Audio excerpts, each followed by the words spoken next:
Good morning. और जैसा कि आप भी जानते हैं, मैं भी जानता हूँ, slow and steady wins the race. बराबर है। जो ठीक है धीरे ही चलेगा लेकिन लगातार है, वही रेस को जीतता है। खरहा और खरगोश वाला जो है और ये कछुआ वाला जो है, आप कहानी सुने होंगे। तो आपको हम ये सेंटेंस क्यों बोले हैं, slow and steady win the race, क्यों बोले हैं कि आप लगातार लगे रहो। हम लोग जैसे लगातार पढ़ते चल रहे हैं, आप पीछे से रिपीट करते रहो। रिपीट करने की इच्छा नहीं है, वीडियो देख लो, आराम से लेटे भी हो, रेस्ट कर रहे हो, थोड़ा सा वीडियो देख रहे हैं, तो वो आपके माइंड में धीरे धीरे पूरी तरह से उतर जाएगा वो चीज़। तो लगातार बने रहो, एक दिन आप ही झंडा फहराओगे, आपका झंडा लहराएगा। जैसा कि सुमित भैया आप लोग को बहुत सारी चीज़ बताएं, इन चीज़ों को फॉलो करो, बहुत बढ़िया बताइए। ठीक है, आइए। तो इसी क्रम में पुनः हम लोग आगे बढ़ रहे हैं और कल का आखिरी क्वेश्चन हम लोगों ने पढ़ा था कि पुर्तगाली जो व्यापारी लोग जो थे, है ना, भारत में जो है कब उनका पदार्पण हुआ, किस शताब्दी में भारत में आए थे पुर्तगाली लोग। तो याद रखेंगे 16वीं शताब्दी, इसके बारे में बढ़िया से हमने डिस्कस किया था। और वो सबसे लास्ट में भी इंडिया से गए 1961 में, गोवा से उनको भगाया गया, ऐसा याद रखें। ओके, अब यहाँ क्वेश्चन है नेक्स्ट। कैलकुलेटर का नाम सुने होंगे, कैलकुलेटर। अब ध्यान रखना भैया, तो पहले तो सिंपल कैलकुलेटर होता था, आजकल बहुत टाइप के जो है कैलकुलेटर आ गए हैं, साइंटिफिक, तो कौन कौन बहुत सारी चीज़ें। उसमें जो है रूट निकालना है, साइन एक्स कॉस क्या क्या निकालना, सब चीज़ निकलेगा। ठीक है, मतलब आजकल जो है क्या है, एक नए टेक्नोलॉजी के साथ कैलकुलेटर आए हैं। तो हम ऐसा क्यों वर्ड यूज करें, अगला क्वेश्चन इसी से बेस्ड है कि अब सबसे पहले ये जानना है कि कैलकुलेटर का आविष्कार किसने किया था। तो याद रखना भैया, उस वैज्ञानिक का नाम है पास्कल। ठीक है, पास्कल।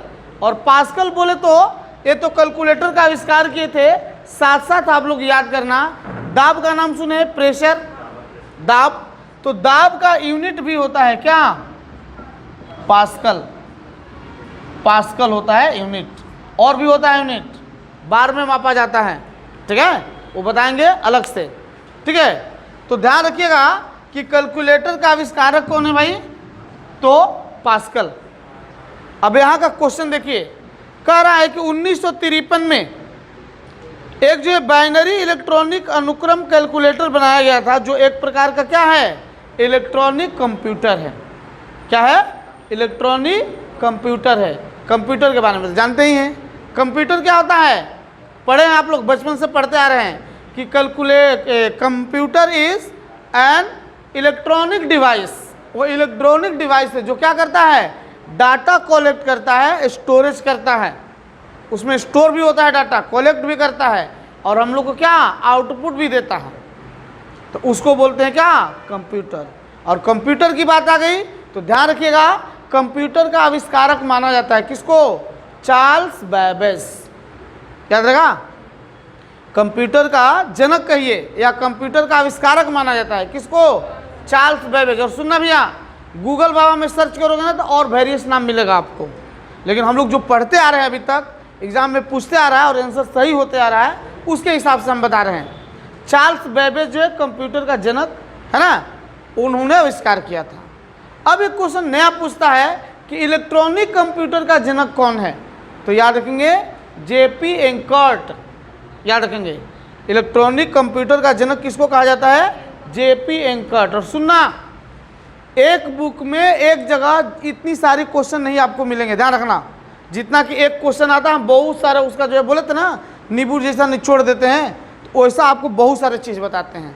इसीलिए वीडियो को आप बार बार देखो, इसको मजाक में मत लो, सीरियसली लो। हम बोल रहे हैं जो चीज़ देखोगे आप फायदे में रहोगे, वो चीज़ आपको नोट करने की ज़रूरत नहीं है, डायरेक्ट नोट हो जाएगा। कहाँ, इसमें नोट हो गया था, बस उसी का तो काम ही है ना, ध्यान रखिएगा। तो क्वेश्चन है कि 1953 में जो है एक जो है बनाया गया क्या, कैलकुलेटर, बाइनरी दिया है ना, बाइनरी इलेक्ट्रॉनिक जो है अनुक्रम कैलकुलेटर। तो कह रहा है कि बाइनरी इलेक्ट्रॉनिक अनुक्रम, अनुक्रम मतलब सिस्टमेटिक सीक्वेंस में जो है एक जो है कैलकुलेटर बनाया गया, लेकिन उसका वो क्या है, एक तरह का इलेक्ट्रॉनिक कंप्यूटर है। कब बना था, तो 1953 में। इसके बारे में डिटेल में और पढ़िएगा, देखिएगा। नेक्स्ट क्वेश्चन है आपका मालगुडी डेज, ये क्या है यार, तो ध्यान रखिएगा, एक पुस्तक है, बहुत ही इंपॉर्टेंट पुस्तक है मालगुडी डेज। अक्सर पूछते रहता है कि मालगुडी डेज के लेखक कौन है, R.K. नारायण। हम लोग तो जुबान पर हटा गया है यार, इतने बार क्वेश्चन एग्जाम में भी आया है, बच्चों को पढ़ाया भी है, एकदम जुबान पे है। मालगुडी डेज के लेखक कौन है, R.K. नारायण। नेक्स्ट देखिएगा, एक वस्तु है, उस पर गुरुत्वाकर्षण बल लग रहा है, किसका, अर्थ द्वारा लगाया जा रहा है। पृथ्वी जो है उसको अपने तरफ क्या कर रही है, खींच रही है। तो क्या हो सकता है, ऑप्शन रहेगा वेग, त्वरण, वजन, द्रव्यमान, ऐसा करके ऑप्शन रहेगा। तो याद रखेंगे, एक तरह का क्या है, वो वजन है। हमारे अंदर वजन है, हम जो है वजन कराते हैं, तो भाई श्रीवास्तव जी कितने केजी के हैं, तो मान लीजिए 56 केजी के, 57 केजी के। तो क्या हुआ इसका मतलब, इसका मतलब ये हुआ कि अर्थ जो है श्रीवास्तव जी को उतने ही फोर्स से अपने की तरफ क्या कर रही है, अट्रैक्ट कर। तो ध्यान रखेंगे कि पृथ्वी द्वारा जो फोर्स लगाया जा रहा है किसी ऑब्जेक्ट पे, तो ये एक तरह का क्या है, वेट है, वजन है, भार। भार का नाम सुने हैं, भार, वजन। तो याद रखना भैया, भार एक क्या है, सदिश राशि है, ध्यान रखना। भार क्या है, सदिश राशि है। क्यों सदिश इसको बोल रहे हैं, कि हमेशा वो किधर होता है, नीचे की ओर होता है, ठीक है। तो भार एक वेट जो है सदिश राशि है। और भार, इसका यूनिट क्या होगा भार का, न्यूटन। अभी बोले ना कि पृथ्वी एक फोर्स के साथ खींच रही है, वही है वजन। तो इसका यूनिट हम क्या बोल सकते हैं, न्यूटन, याद रखिएगा। या दूसरे वे में बोल सकते हैं केजी मीटर पर सेकेंड स्क्वायर। फोर्स का होता है ना, ये फोर्स का यूनिट है न्यूटन। और उसको लिखते हैं फोर्स को क्या, m इंटू ए, मास इंटू एक्सेलरेशन।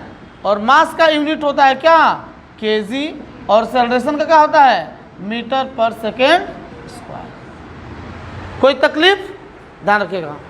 तो वेट जो है, भार जो है वो क्या है, एक सदिश राशि है। सदिश राशि बोलो तो क्या, वेक्टर क्वांटिटी।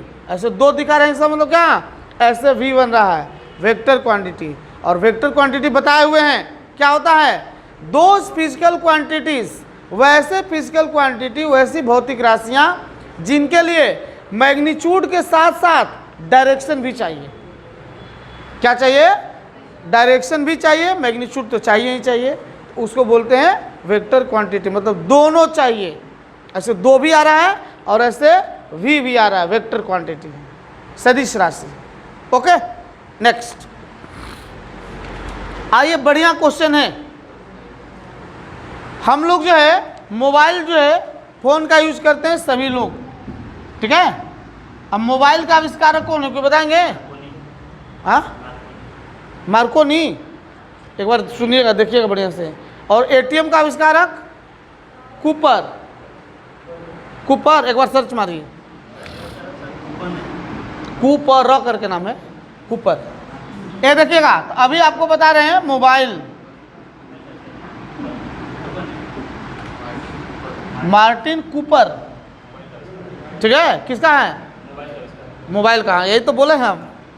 डाउट होगा इसीलिए बोले कि एटीएम का तब कौन है, ठीक है। एटीएम का देखिएगा बाद में, पहले याद रखिएगा इसको। मोबाइल, आइए देखिए, तो मोबाइल का आविष्कारक है कौन भाई, मार्टिन कूपर, ऐसा याद रखिएगा, मार्टिन कूपर। इन्होंने जो है मोबाइल का आविष्कार किया है। अब हम लोग ऐसे ही बच्चों से चलते फिरते पूछ देते हैं, ट्रेनर में कोई मिल गया वैसा, चल रही है टाइम पास के लिए, कि भैया मोबाइल का मतलब क्या होता है, मोबाइल तो लेके ढो रहे हो, मोबाइल का हिंदी मीनिंग क्या होता है, मीनिंग क्या होता है। तो मोबाइल का मतलब होता है क्या, स्थानांतरण, एक जगह से दूसरे जगह तक घूमना फिरना। मोबाइल देखिए वायरलेस है, इसको लेके कहीं जाइए आइए घूमिए फिरिए, कोई टेंशन, ठीक है। तो मोबाइल का मतलब होता है मूवेबल, घूमने वाला, इधर उधर विचरण करने वाला, ये होता है मोबाइल। ठीक है, अब मोबाइल में हम लोग नंबर डायल करते हैं तो पहले हम लोग 0 लगा के डायल करते थे, तबे लगता था, नहीं लगा तो 0 नहीं लगाएंगे तो बोलेगा 0 डायल कीजिए, ऐसा। अब 0 का मामला खत्म। अब जो है कहीं कहीं भी देखिएगा किसी का अगर नंबर आता है तो नंबर से पहले 91 आता है लग के। जैसे श्रीवास्तव जी का नंबर है, क्या चीज़, 7218571937। अब जब डायल होगा तो ये वाला भी चीज़ रहेगा, 91 साथ में ऐसे लगा हुआ आएगा प्लस में। ठीक है, तो अब क्वेश्चन यही वाला है कि +91 जो है ये मोबाइल के अंदर यूज होता है, नंबर के अंदर, तो ये क्या चीज़ है, तो याद रखेंगे हर देश के लिए कोड दिया हुआ है। तो इंडिया के लिए कोड है क्या, 91 +91, याद रहेगा क्या, एक नया चीज़ है जिसे हम लोग यूज करते हैं, लेकिन एक एग्जाम में आ जाएगा ना तो दिमाग सोचने लगेगा क्या चीज़ है यार। तो याद रखेंगे भारत का क्या है, कोड। पहले हम लोग STD कोड यूज करते थे, आज भी है। चंदपुर का अपना जो है फैक्ट्री का क्या है, 07175, चंदपुर डिस्ट्रिक्ट का है ना। इस तरह से अलग अलग डिस्ट्रिक्ट का STD कोड अलग अलग है, STD कोड है ना। हाँ, जैसे 001 कहाँ से शुरू होता है, दिल्ली, 001 दिल्ली है ना। 002 जो है शायद मुंबई का है, और 003 कहाँ का है, कलकत्ता का है, बराबर है। ये सब ध्यान रखना चाहिए। एक बार हम गए थे अहमदाबाद एग्जाम देने, उसमें पूछ दिया था क्या, वो जो है कि गुजरात का जो है पिन कोड जो शुरू होता है जितने डिजिट से, तो उसी के बारे में पूछ दिया था कि स्टार्टिंग वाला इतना इतना डिजिट किस राज्य के लिए पिन कोड शुरू होता है। फटाक से दिमाग काम कर गया यार, वहीं पे इन्वेलप में एडमिट कार्ड आया था, एडमिट कार्ड पे अरे अरे इतना से शुरू है, ये तो गुजरात है यार, ठीक है गुजरात। तो प्रेजेंस ऑफ माइंड भी काम करना चाहिए, ठीक है। हाँ चलिए अब देखेंगे महाराष्ट्र का क्या, अभी यहाँ 44 से है, पिन कोड की बात कर रहे हैं, मोबाइल नंबर नहीं, पिन कोड 44 से होता है। और अपने बिहार का कितना है, 82 से है, 821108, ये हमारे गांव का कोड है, पिन कोड, ठीक है। चलिए आगे देखते हैं, सब याद रखना पड़ता है यार, इतने वैकेंसी फॉर्म भरे हम लोग एग्जाम दिए हैं ना कि सब याद हो गया है जुबान पे। चलिए हो गया ये, तो मोबाइल था ये। अब चलते हैं नेक्स्ट, देखिए मोबाइल के बाद अब क्या हो गया भैया, अगला क्वेश्चन है किस पौधे का वैज्ञानिक नाम सोलेनम ट्यूबरोसम है। हाँ देखो भैया, सोलेनम ट्यूबरोसम किसका है, आलू।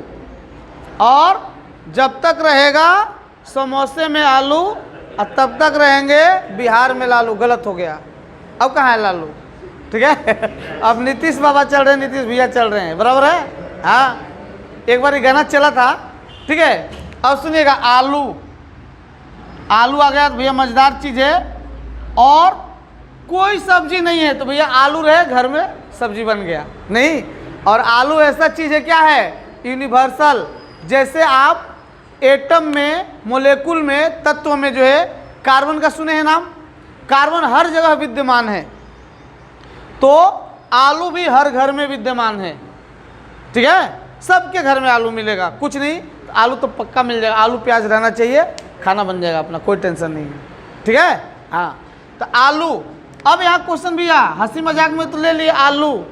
अब आलू जड़ है कि तना, बहुत मारेंगे।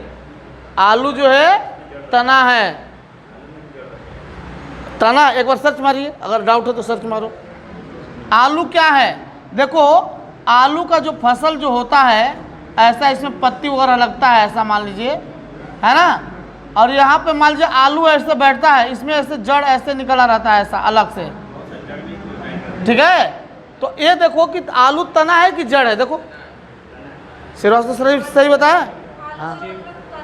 हाँ बोले ना, हाँ स्टेम है, ये नहीं कि जमीन के नीचे है तो जड़ हो गया, ऐसा नहीं है। बहुत सारे कंसेप्ट गलत होते हैं, ठीक है।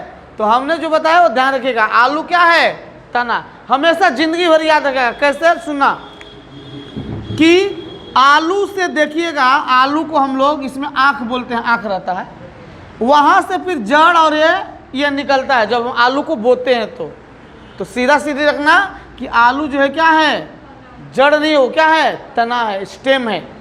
और इसके अंदर जो है, आलू के अंदर जो है स्टार्च, कार्बोहाइड्रेट जिसको बोलते हैं, स्टार्च जो है वो क्या रहता है, मंड बोलते हैं उसको, वो स्टोर्ड रहता है। कार्बोहाइड्रेट एक तरह का, और यही कार्बोहाइड्रेट है, इसीलिए मना किया जाता है जिसको डायबिटीज है आलू मत खाना। एका दुक्का खा लिए टेस्ट के लिए चलेगा थोड़ा सा, लेकिन ज़्यादा नहीं खाना। क्यों? उसमें स्टार्च है, मंड है, जो कार्बोहाइड्रेट का प्रकार है, वो जो है बॉडी में क्या करेगा, ग्लूकोज की मात्रा को, शुगर की मात्रा को क्या करेगा, बढ़ाएगा। समझ गए? आइए, तो इसमें स्टार्च जो है क्या रहता है, स्टोर्ड रहता है, और ये तना है। अब आइए, आलू की खेती तो की जाती है भैया। अब आलू की खेती के बाद क्या है, इसमें अलग अलग तरह का वेराइटी देखेंगे। एक लाल आलू आता है, एक जो है पीला वाला, थोड़ा सा हल्का पीलापन लेके वो आलू आता है, अलग अलग वेराइटी। कोई बड़ा बड़ा आता है या बड़ा बड़ा आलू मिलेगा, कोई ये छोटी छोटी रहेगा वो, ठीक है। तो इसमें भी वेराइटी है, तो इसका भी अनुसंधान केंद्र, इसके ऊपर भी सर्च होता है। तो अनुसंधान केंद्र याद रखेंगे कि आलू का अनुसंधान केंद्र है। तो सुनिएगा, आलू जो है गर्म जगह पर रखिएगा तो सड़ जाएगा जल्दी से, उसको ठंडा जगह पर रखना पड़ता है, ठीक है। तो इसीलिए उसका ठंडा जगह पर उसका बनाया गया है, क्या चीज़, केंद्र बनाया गया है, ठीक है। आलू का पोटैटो रिसर्च सेंटर कहाँ पे है, शिमला। और शिमला कहाँ पड़ता है भैया, ओके, हिमाचल प्रदेश। उसकी राजधानी है शिमला, HP, हिमाचल प्रदेश की राजधानी कहाँ है, शिमला। वहाँ पे है आलू अनुसंधान केंद्र। रुकना भैया, निचोड़ रहे हैं, ध्यान से देखना। तो अब क्वेश्चन है कि आलू से संबंधित क्रांति को क्या कहा जाता है, रिवॉल्यूशन को क्या कहा जाता है। तो याद रखेंगे, गोल क्रांति। आलू कैसा होता है, गोल गोल, याद रखने के लिए, ठीक है। तो याद रखेंगे, ये है आलू। नेक्स्ट, तो आलू का मेन यहाँ क्वेश्चन था क्या भाई, सोलेनम ट्यूबरोसम, इसका जो है वैज्ञानिक नाम सोलेनम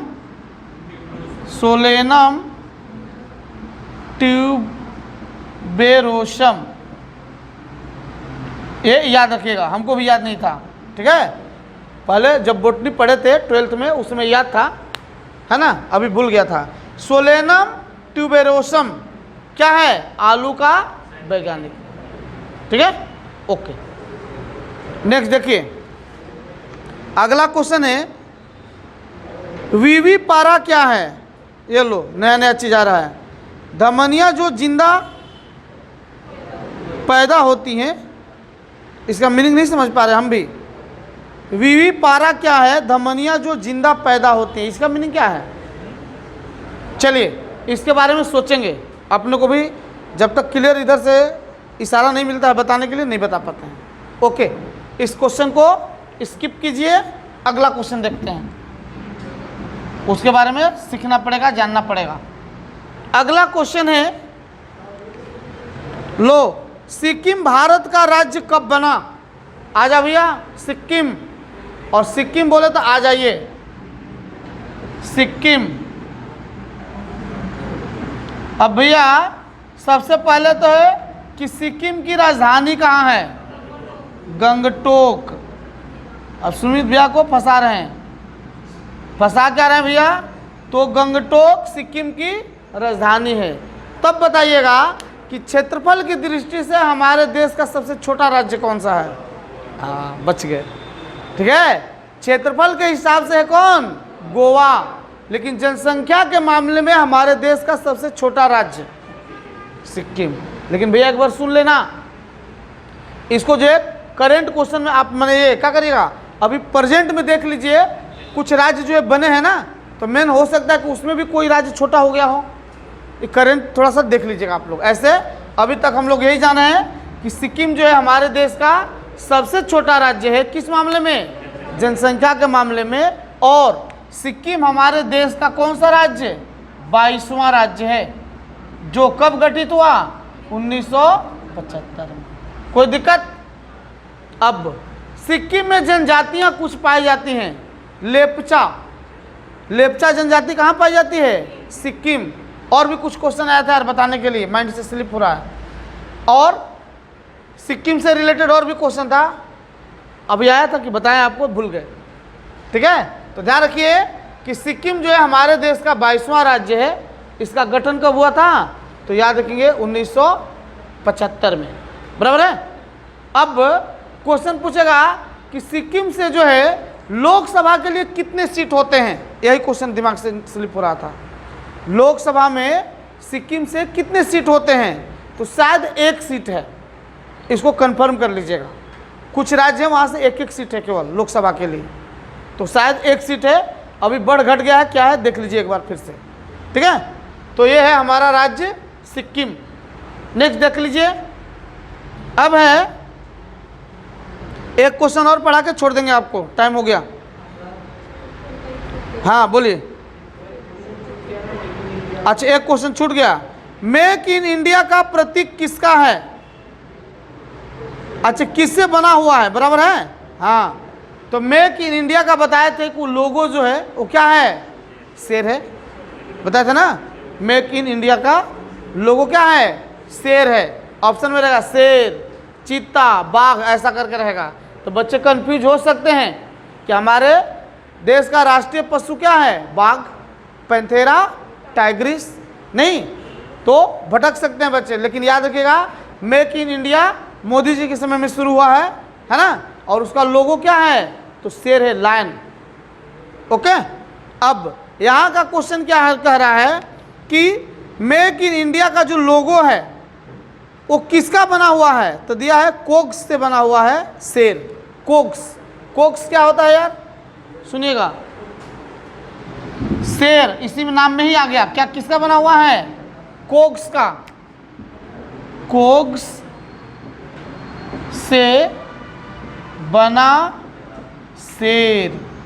अब भैया बंधु, ये कोक्स क्या होता है, इसको थोड़ा देखना पड़ेगा। ठीक है, तो कोई होगा, माने एलवाई होगा, मिश्र धातु होगा, कोक्स है ना, उसको थोड़ा सा देखना पड़ेगा।